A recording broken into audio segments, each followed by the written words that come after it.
इस बार बड़ी मजेदार बात है, बड़ी मजेदार बात है कि अयोध्या की लोकसभा सीट पर हमें वांछित सफलता नहीं मिली और उसको लेकर इनके चेहरों के ऊपर जो चमक दिखाई पड़ती है, ये अपने आप में राजनीतिक विश्लेषकों के लिए एक फूड फॉर थॉट है।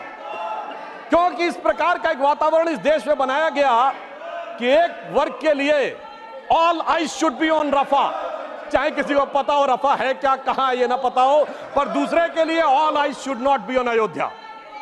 परंतु मैं ये भी बताना चाहता हूं सभापति महोदय, ये लोग समझ नहीं पाए।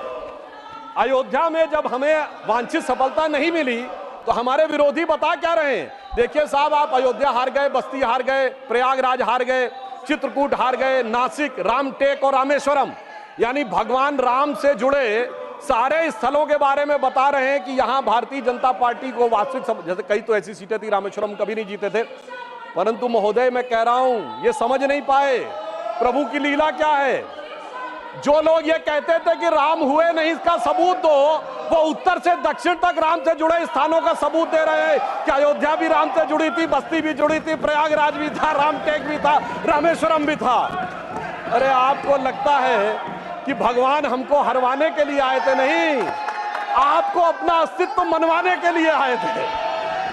और मैं ये भी बताना चाहता हूं महोदय, रामचरितमानस और रामायण में भी उल्लेख है कि एक बार नागपाश भगवान राम को भी लगा था और नागपाश लगने के कारण एक मूर्छा आ गई थी और तब राम विरोधी दल में बड़ी खुशियां छा गई थी, मगर वो प्रभु की लीला का हिस्सा था, सिर्फ हनुमान जी को अपनी शक्ति याद दिलाने के लिए।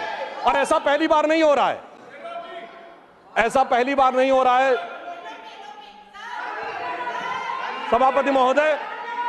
आज से 30 साल पहले मुझे याद है उत्तर प्रदेश में जब समाजवादी पार्टी और कांग्रेस सबने मिलकर सरकार बनाई थी, सपा बसपा और कांग्रेस आई ने मिलकर, तब एक नारा लगा था कि मिले मुलायम काशी राम, हवा में उड़ गए जय श्री राम। मगर हम तब भी नहीं डिगे थे और जो हवा में उड़ाने की बात कर रहे थे, 3 साल में हमने केंद्र में सरकार बना के दिखा दी थी और उत्तर प्रदेश में भी सरकार बनी थी। अरे अब तो इतना अंतर आया है, तब आप हवा में उड़ाने की बात कर रहे हैं, अब आप एक एक स्थान को बता रहे हैं। आप निश्चित रहिए, जिसे एक हम लोग जो प्रसिद्ध भजन सुनते थे